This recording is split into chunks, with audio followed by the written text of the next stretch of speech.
Hi, automotive enthusiasts. Welcome to Auto Archive, where today we dive into one of the longest-running, most debated, and most culturally loaded motorcycles ever built, the Harley-Davidson Sportster.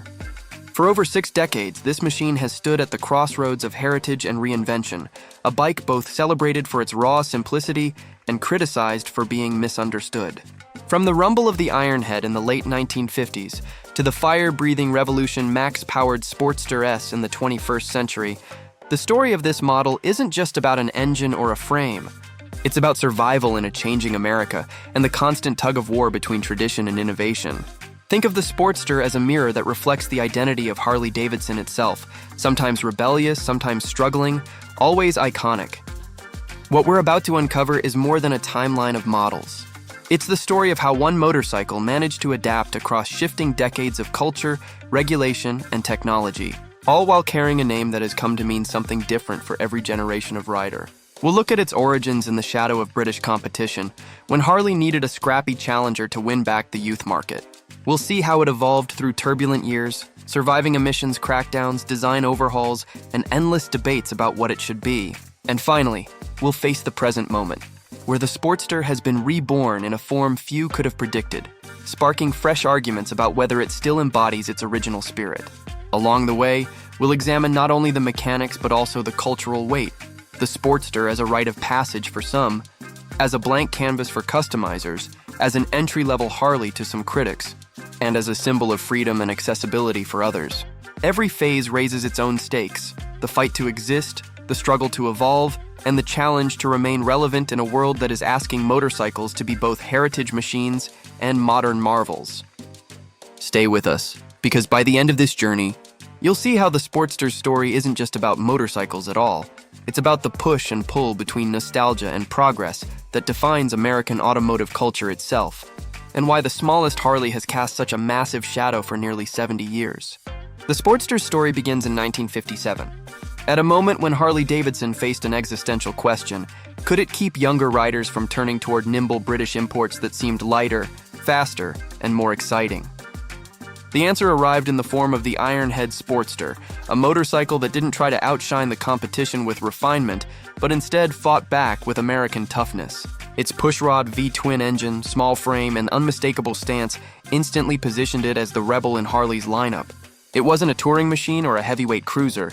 It was a statement, a middleweight challenger born from necessity. That necessity quickly shaped a legacy.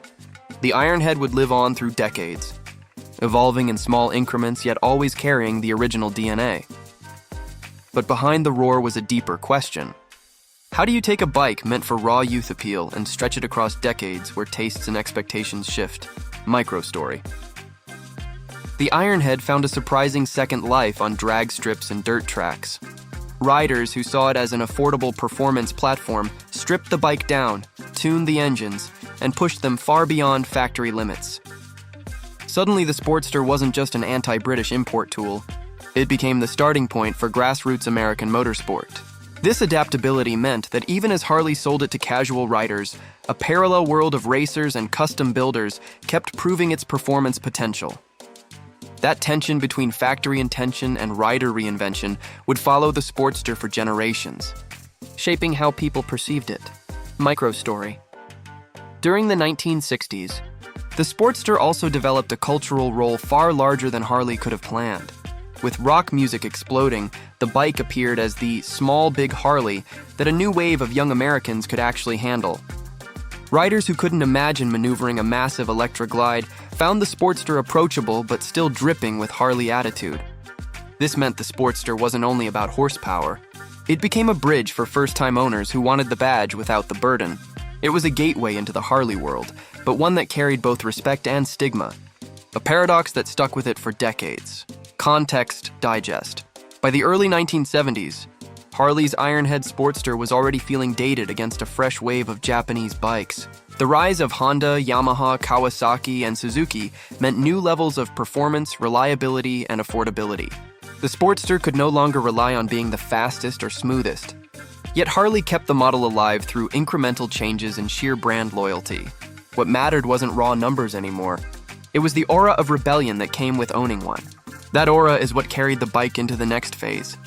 when Harley would confront the challenge of modernization. Micro story. One famous example of Sportster endurance came in the form of the XR750, a racing variant that dominated American flat track. Though technically distinct from the street Sportster, it borrowed heavily from its DNA. Riders who grew up idolizing flat track champions saw the Sportster family as connected to that same winning spirit. The result was that even while critics dismissed the street bike as outdated, its racing cousin built a halo of credibility that spilled back into the showroom. Harley leaned heavily on that racing connection to keep the Sportster relevant. This crossover between competition glory and showroom sales showed how Harley used the Sportster as a cultural and marketing anchor. Reflection bridge. The tension between being an everyman's Harley and being a high-performance legend was already baked into the Sportster's DNA, and the company would spend decades balancing those two images. Context digest. By the late 1970s, federal emissions and safety regulations began reshaping every motorcycle sold in America. The Sportster's aging Ironhead engine was forced into compliance through tweaks that sometimes compromised performance. Riders noticed. The bike that once symbolized rebellion began to feel constrained by red tape. At the same time, Harley faced financial instability, eventually leading to a corporate buyout and renewed attempts at survival. In this climate, the Sportster became both a lifeline and a burden. Too important to kill off, too outdated to easily update. Its survival into the 1980s set the stage for a mechanical turning point. Micro story.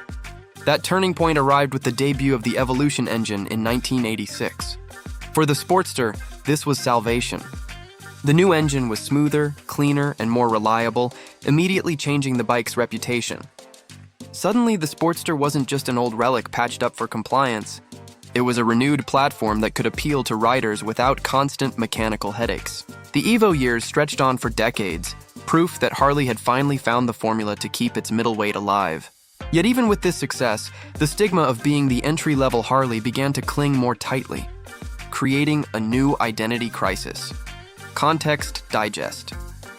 Through the 1990s, the Sportster became Harley's most affordable ticket into the brand. Marketing leaned into that accessibility, but it had a cost. Veteran riders often dismissed it as a beginner's bike. Ironically, its versatility as a commuter, custom platform, or weekend cruiser was overshadowed by this label. The very qualities that made it a practical success also confined its image. Still, sales remained strong, showing that no matter the criticism, the Sportster was doing its job, keeping fresh blood flowing into Harley dealerships. What remained unresolved was how to evolve the bike into the 21st century without losing its core. Micro story. The custom culture of the 1990s and 2000s offered one answer. Builders across America and beyond embraced the Sportster as a blank canvas. Choppers, bobbers, cafe racers, and scramblers were all born from its basic form. This meant that even if the factory couldn't redefine the Sportster fast enough, riders themselves were keeping it fresh. The aftermarket exploded with possibilities, ensuring that the bike's reputation as a gateway also became one of individuality. Each custom told a story, and each story reinforced the Sportster's cultural resilience. Reflection bridge. With so many layers of meaning attached to it, entry level, custom platform, racing cousin, rebel spirit, the Sportster carried more contradictions than perhaps any Harley model, and that set the stage for its biggest trial yet. As the 2000s rolled on, tightening regulations, changing demographics, and rising competition from both Japanese and European brands forced Harley to rethink the Sportster once again. The Evo engine had lasted decades, but time was catching up. To understand how Harley responded, we have to follow the Sportster into its most radical transformation yet. By the time the new millennium settled in, Harley-Davidson was standing at a crossroads, and the Sportster was right in the middle of the debate. The Evolution engine had carried it with pride for nearly 2 decades, but global standards were changing fast. Noise restrictions, emissions limits, and rider expectations for refinement were far beyond what the old Evo could comfortably handle. Harley had to make a choice: continue patching a legacy engine or reimagine what a Sportster could be. What followed was not just an engineering decision, but a cultural gamble. Because updating the Sportster meant tinkering with the very identity of Harley's most accessible motorcycle. Micro story. The 2004 introduction of the rubber-mounted Evolution Sportsters was one of those moments where Harley tried to thread the needle. By isolating engine vibration with rubber mounts, the company made the bike smoother and more appealing to modern riders. Yet purists complained that it dulled the raw character of the machine. The change symbolized Harley's constant balancing act. Do you honor tradition, or do you chase new customers who expect comfort? This small technical shift revealed a bigger dilemma. Every modernization came with a cultural price tag. Microstory. In 2007, fuel injection replaced carburetors across the Sportster line. This was no minor tweak. It marked a break with a hands-on riding experience that older enthusiasts valued. Carb tuning was part of the ritual, and its disappearance left some feeling that the Sportster was losing its soul. But the trade-off was clear: better reliability, easier starts, and compliance with global emissions rules. Harley knew it had no choice, yet each step away from the old-school feel deepened the divide between loyalists and newcomers. These were the years when the Sportster began to be pulled in two opposite directions: context, digest. By the late 2000s, the financial crisis hit hard, and Harley had to reassess its lineup. The Sportster, with its relative affordability, became even more important as an entry point. Riders who might not afford a big touring machine could still dream of joining the Harley family through the Sportster. But that role reinforced the entry-level label, an image problem that would haunt the model. What saved it was sheer adaptability. Special editions, retro-styled trims, and dark custom variants kept injecting freshness into the range, showing Harley's awareness that the Sportster was more than just a stepping stone. Microstory, the 48 model, introduced in 2010, is a perfect case study of how Harley leaned into heritage styling to reinvigorate the Sportster. Its peanut tank, fat front tire, and low-slung stance turned heads and reminded everyone that the Sportster could be more than a beginner's tool. It was a styling exercise that struck a chord, helping draw in younger riders who wanted retro authenticity without committing to a heavyweight bike. Models like the 48 and the Iron 883 gave the Sportster a second wind in pop culture, proving that a careful nod to the past could still capture imaginations. Reflection bridge. For a while, it looked like Harley had found the formula: dress the Sportster in nostalgic clothing, modernize it just enough, and keep it alive as a dependable gateway. But the world was changing faster than nostalgia alone could handle. Context digest. Europe's tightening Euro 5 emission standards in the late 2010s became a breaking point. The Evo-powered Sportsters could no longer be sold in many markets without costly redesigns. Suddenly, a motorcycle that had been in production for over 30 years was facing forced retirement overseas. This wasn't just a business challenge. It was an identity crisis. Killing the Evo meant rewriting the Sportster story, and Harley knew it couldn't leave the name dormant. A bold reinvention was inevitable: Microstory. That reinvention arrived in 2021 with the Sportster S, powered by the liquid-cooled Revolution Max engine. Gone was the air-cooled simplicity that had defined the model for decades. In its place stood a high-tech, high-output machine with variable valve timing, ride modes, and a level of performance no Sportster had ever offered. The styling was radical too, with fat tires, aggressive geometry, and a futuristic take on heritage cues. It was a shockwave through the Harley community, proof that the Sportster could evolve, but also a challenge to everything people thought they knew about it. Microstory. The revolution. Max Sportster didn't just mark a technical leap. It represented Harley's attempt to court a new generation of riders who demanded modern features and didn't necessarily care about carburetors or pushrods. For some, it was thrilling, a long overdue modernization. For others, it was betrayal. The split in reactions told the real story. The Sportster name carried too much history to please everyone, and the new model had to carve its own space while carrying the weight of decades. Context digest. Harley positioned the Sportster S not as an entry-level machine, but as a performance icon within its category.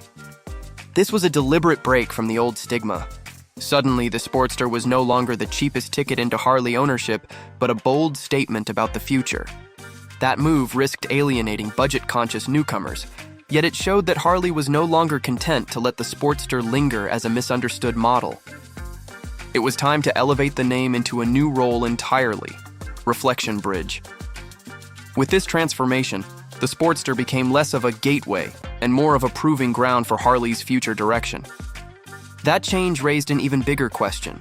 Could the Sportster's cultural power survive such a drastic redefinition? The only way to answer that question is to look at what happened after the Revolution Max debut, where riders, critics, and the industry at large began to grapple with the consequences of Harley's boldest gamble. The arrival of the Revolution Max Sportster S sent ripples far beyond Harley-Davidson's own showrooms. Riders who had grown up on the Evo era, or even earlier Ironheads, suddenly faced a future where the Sportster name no longer meant air-cooled simplicity, but high-tech sophistication. This wasn't just another update. It was a clean break, and the reception proved just how deeply tied people's identities were to the machine. Some riders embraced the shift immediately, thrilled by the newfound horsepower, the advanced electronics, and the aggressive styling. Others looked at it and saw the end of an era. That divide, more than any technical spec, defined the cultural impact of the modern Sportster. Micro-story. A telling moment came when Harley introduced the Nightster as a companion to the Sportster S. Unlike its radical sibling, the Nightster carried more traditional proportions while still using the Revolution Max engine. This dual approach showed Harley was trying to have it both ways, offering a futuristic powerhouse and a model that nodded to the familiar silhouette. For many riders, the Nightster softened the shock of the transformation, suggesting that while technology had moved forward, there was still room for echoes of the old Sportster spirit. Micro-story. For custom builders, the new Sportsters posed a fresh challenge. The Evo had been a blank slate for decades, easy to chop, bob, or stretch into wild creations. The Revolution Max, with its complex electronics and tightly packaged engine, was not so simple to modify. Yet this difficulty also sparked innovation, as builders began exploring how to reinterpret Harley customization in a digital, liquid-cooled world. The bike was no longer the easiest canvas, but it pushed the culture to adapt, reminding everyone that rebellion evolves too. Context digest. Harley's decision to reinvent the Sportster aligned with its broader strategy to modernize the brand. Alongside models like the Pan America adventure bike, the Revolution Max Sportsters signaled that Harley was no longer content to rely solely on heavyweight cruisers and touring bikes. The company needed to attract new riders globally, and the Sportster name was a trusted bridge to do it. The stakes were higher than ever. If the new Sportster could succeed, it would prove Harley was capable of reinvention without abandoning its roots. Micro-story. Owners of the new Sportster S began reporting something interesting. Despite the radical break from tradition, the riding experience still carried that essential feeling of immediacy and rawness that defined the old models. It was faster, smoother, and more advanced, yes, but it still felt like a Sportster in its willingness to provoke a grin the moment you twisted the throttle. This realization didn't silence the critics, but it highlighted the truth that spirit is more than just mechanical layout. It's about attitude, and that survived the transformation. Reflection bridge. By now, the Sportster had proven it could be both a heritage touchstone and a futuristic experiment, but that duality left a lingering question. What legacy does it leave for the riders who lived through its many identities? Context digest. The legacy is layered. To older generations, the Sportster will always be the scrappy Ironhead that proved Harley could fight back against imports. To middle generations, it's the Evo workhorse, the approachable gateway, the canvas for 1,000 custom dreams. To younger riders, it may become the high-tech Revolution Max, a symbol that Harley isn't stuck in the past. Each of these identities is valid, and together they form a portrait of a motorcycle that has meant many things to many people. The Sportster's true strength has always been this adaptability, this ability to reflect the era in which it exists. Micro-story. Think of the way Sportsters have appeared in popular culture. From films to garage builds on suburban driveways, they've carried an image of freedom, rebellion, and accessibility that heavyweight cruisers rarely achieved. Even when dismissed as small or entry-level, the Sportster often turned out to be the bike that actually got ridden on city streets, back roads, and dirt tracks. This cultural presence gave it a relevance that numbers on a spec sheet could never fully explain. Micro-story. In many ways, the modern Sportster story mirrors the larger American story. Resilience in the face of pressure, reinvention under scrutiny, and constant tension between honoring the past and embracing the future. The Ironhead fought for identity against foreign challengers. The Evo weathered decades of criticism while keeping the line alive. And the Revolution Max redefined what the name could mean in a world that demanded change. Each chapter shows how survival isn't just mechanical, it's cultural. Context digest. Looking at Harley-Davidson today, the Sportster remains a crucial part of the brand's strategy. It may no longer be the cheapest Harley or the simplest to work on, but its role as a bridge between eras ensures its continued relevance. The name itself carries weight, and Harley knows that as long as people argue about what a Sportster should be, the model will matter. The fact that debates rage on is proof that it has never been just another motorcycle. Reflection bridge. When you strip away the arguments, the custom builds, and the corporate strategies, the Sportster's lasting impact is clear. It has been Harley-Davidson's most enduring mirror, reflecting the hopes, frustrations, and dreams of riders for nearly 70 years. And so we arrive at the conclusion of the journey. The Sportster is no longer simply an Ironhead relic, or an Evo workhorse, or even just a Revolution Max experiment. It is all of these at once. A living story that proves a motorcycle can evolve endlessly while still carrying the same name. A reminder that survival often comes not from staying the same, but from daring to change. The Harley-Davidson Sportster's journey is unlike any other in motorcycling. What began in 1957 as a scrappy response to foreign competition grew into a machine that carried generations of riders into the world of two wheels, evolving with each era while sparking debate at every turn. Across Ironhead grit, Evolution endurance, and Revolution Max reinvention, the Sportster has been many things: rebel, gateway, custom canvas, cultural symbol, and yet it has always remained instantly recognizable. Its story is a reminder that motorcycles are not static machines. They are reflections of the people who ride them and the times in which they exist. For some, the Sportster will always be the raw, vibrating bike of the 60s and 70s. For others, it's the dependable Evo that defined affordability in the 90s and 2000s. And for today's riders, it may be the high-tech powerhouse that redefines Harley's future. Each perspective is valid, and together they form the rich tapestry of a model that has lasted nearly 7 decades. The real takeaway is that the Sportster endures not because it stayed the same, but because it changed when it had to. Sometimes reluctantly, sometimes radically, but always with the same core purpose: to give riders a Harley that feels personal, immediate, and unfiltered. That's why even today, no matter the generation or the engine, the Sportster name still carries weight in conversations, in dealerships, and in garages. It is not just a motorcycle, it is a living dialogue between past and future, tradition and innovation, expectation and surprise. And that dialogue will continue as long as there are riders willing to twist the throttle and argue about what a Sportster should be. Thanks for riding with us on Auto Archive. See you next time, automotive enthusiasts.